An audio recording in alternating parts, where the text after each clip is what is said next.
في كلامه القديم والفرقان المجيد وما قدر الله حق قدره صدق الله مولانا العلي. மேலான அல்லாஹ்வின் நல்லடியார்களே, அல்லாஹு சுப்ஹானஹு வ தஆலா ஹதீஸே குதுசியிலே சொல்வதாக ஒரு சொல்லாடல் உண்டு.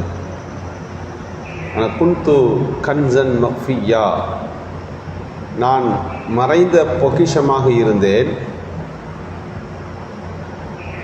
நான் என்னை வெளிப்படுத்த விரும்பிய போது ஹலக்கத்துல் ஹல்க, படைப்பினங்களை படைத்தேன் என்று அல்லாஹு சொல்லுகிறான்.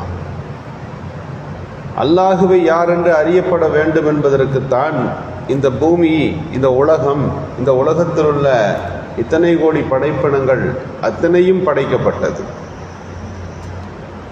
அப்படியானால் அல்லாஹுடைய வல்லமையை, அவன் ஆற்றலை, அவன் குதிரத்தை நாமெல்லாம் புரிந்து கொள்வதுதான் மிக முக்கியமானது ஒரு கடமையாக இருக்கிறது.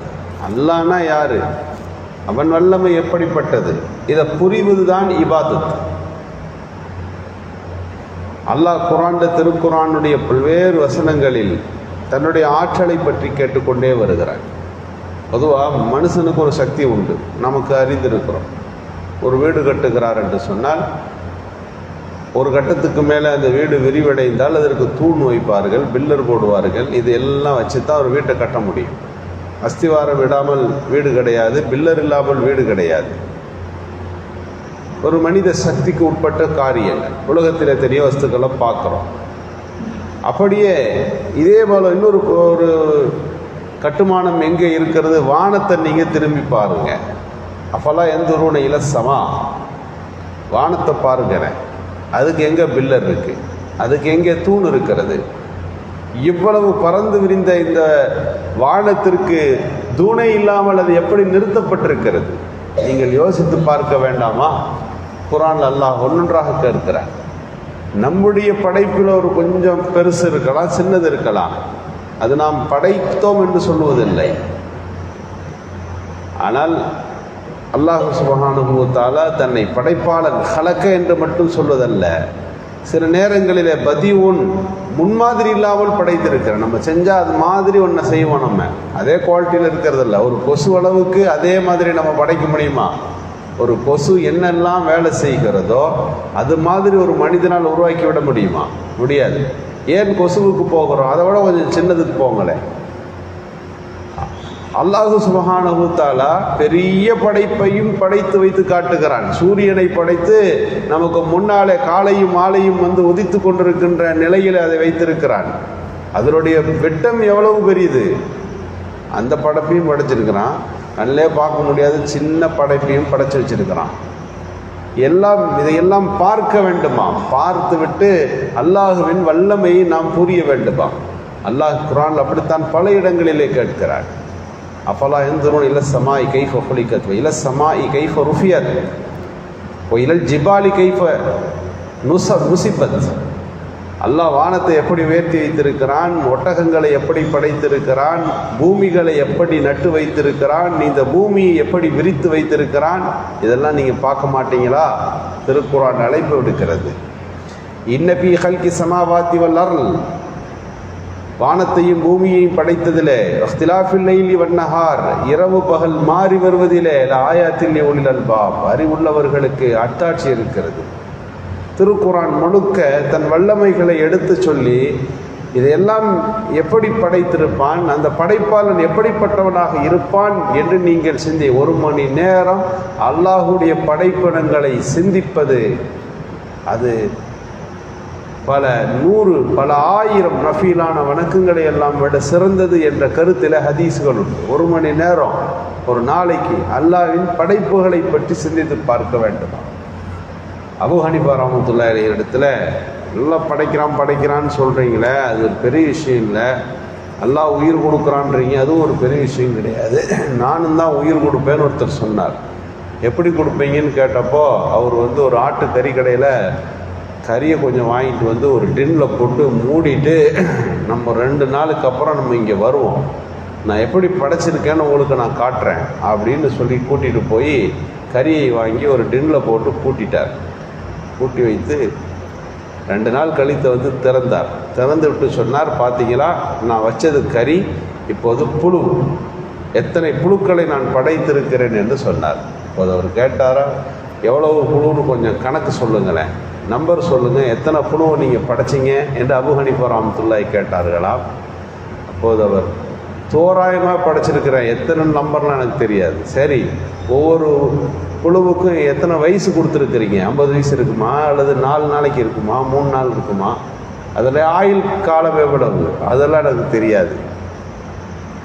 அதற்கு உணவு என்ன அடுத்தது? கறி காலியாகித்தானே இப்போது அது புழுவாய் மாறி இருக்கிறது. இப்போ அடுத்து என்ன செய்யும்? அதுக்கு என்ன ரிஸ்க்கு? அவர் அப்படியே முழிக்க ஆரம்பித்தார். அபூ ஹனீஃபா ரஹ்மத்துல்லாஹி சொன்னார்கள், அல்லாஹ் படைக்கிறான் என்று சொன்னால் அல்லாஹுடைய படைப்பில் எல்லாவற்றையும் நிர்ணயித்து படைக்கிறான். படைப்பாளன் எப்படிப்பட்டவன் என்று திருக்குர்ஆனின் வசனங்களை ஓதி காட்டினார்கள். அல்லாஹுடைய வல்லமை மகத்தானது. எனவே நாம் பல்வேறு நேரங்களில் அவனுடைய வல்லமையை புரிகிற போதுதான் நம்முடைய ஈமான் அதை உறுதிப்படுத்திக் கொள்ளுகிறது. அல்லாஹ் கொடுத்திருக்கின்ற சின்ன சின்ன விஷயங்களை யோசித்து பாருங்கள். ஒரு சின்ன உறுப்பு பழுதுபட்டு விட்டால் அதை சரி செய்வதற்கு நாம் எவ்வளவு கஷ்டப்படுகிறோம். முடியுமா? கண் இருப்பது சும்மா ஒரு அடிக்கு, ஒரு அங்கலத்துக்கு இருக்கிறது. கண்ணை பற்றி ஆய்வு செய்வதற்கு எத்தனை ஆஸ்பத்திரிகள், அதற்கான ஆய்வு கூடங்கள். ஒரு கண் போய்விட்டது, உலகமே ஒன்று சேர்ந்தாலும் ஒரு பார்வை தந்து விட முடியுமா? லப்பரில் செஞ்சு வைக்கலாம், அவ்வளோதான். அந்த கண்ணை அப்படியே திரும்ப அவர்களால் தந்துவிட முடியுமா? கண்ணில் ஏற்பட்டிருக்கிற பார்வைக்கு ஒரு லேசர் சிகிச்சையில் அந்த புறையை நீக்க முடியும். கண் பார்வையை தருபவன் யார்? நீங்கள் யோசித்து பாருங்கள். பொருளை அல்ல, அந்த பொருளின் இயக்கத்திற்கு லேசான ஒரு தூண்டுதலை கூட மனிதனால் தர முடியாது. ஒரு பெரிய மன்னர் காட்டு வழியாக போய்கொண்டிருந்தார். கடுமையான தாகம் எடுத்து விட்டது. இந்த தாகம் அவரால் தாங்க முடியவில்லை. ஒருத்தர் அங்கே காட்டுக்குள்ளே ஒருவர் வசிக்கிறார், அவர்கிட்ட போய் கேட்கலான்னு மன்னர் போய் நின்றார். தண்ணி இருக்குமா? அவர் தண்ணி இருக்குது என்று ஒரு டம்ளர் தண்ணியை கொடுக்கறதுக்கு முன்னால் ஒரு கேள்வி கேட்டார். அரசரே, தண்ணியை பற்றி ரொம்ப இப்போது புரிந்திருக்கிறீர்கள். தண்ணீருடைய தேவை எவ்வளவு முக்கியம் என்பதை நீங்கள் புரிந்திருப்பீர்கள். இந்த தண்ணியை நான் கொடுக்கணும்னா உங்கள்கிட்ட ஒரு நிபந்தனை கேட்குறேன். எனக்கு என்ன தருவீங்க? இதுக்கு பகரமாக நீங்கள் என்ன தர முடியும் என்று கேட்டால் என்ன செய்வீர்கள் என்றபோது மன்னர் சொன்னார், என் ஆட்சியில் பாதியை கொடுத்துருவேன், என் ஆட்சியில் பாதி பரப்பளவை உனக்கு ஒப்படைத்து விடுவேன். இது ஒரு டம்ளர் தண்ணி அவ்வளோ பெருசு என்று வாங்கி குடித்து விட்டு போனார். வேட்டையெல்லாம் ஆடிவிட்டு அவர் திரும்ப போகிற போது உடல் உபாதை ஏற்பட்டு விட்டது. சிறுநீர் வருகிறது, ஆனால் வெளியேற முடியவில்லை. குத்த தொடங்கிவிட்டது. அவரால் தொடர்ந்து பயணிக்க முடியவில்லை. சொன்னார்கள், அந்த காட்டில் இருப்பவர் ஒரு மருத்துவர் தான், அவரிடத்தில் மீண்டும் போகலாம் என்று நின்றார்கள். அவர் சொன்னார், உள்ளே போனது தண்ணீரை நான் வெளியேற்றி விடுகிறேன், அதை செய்கிற மருத்துவம் செஞ்சிடலாம், அதுக்கு பகரமாக நீங்கள் என்ன தருவீங்கன்னு கேட்டார். ஆட்சியில் மிச்ச பகுதியும் உனக்கு நான் தந்து விடுவேன் என்று மன்னர் சொன்னாராம். ஒரு டம்ளர் தண்ணீரும் அந்த உள்ள அருந்தப்பட்ட அந்த தண்ணீர் சிறுநீராய் வெளியே வருவதும் அது இயல்பாய் நடந்து கொண்டிருக்கிறது.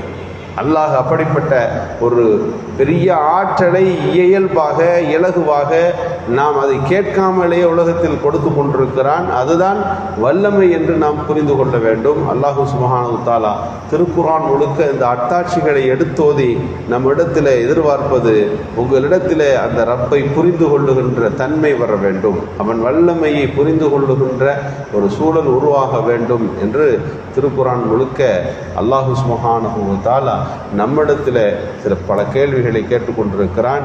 உயர்ந்த ரப்பை விளங்கிக் கொள்ளுகின்ற நல்ல தௌஃபீக்கை அல்லாஹ் நமக்கு நல்குவானாக. சுப்ஹானல்லாஹ்.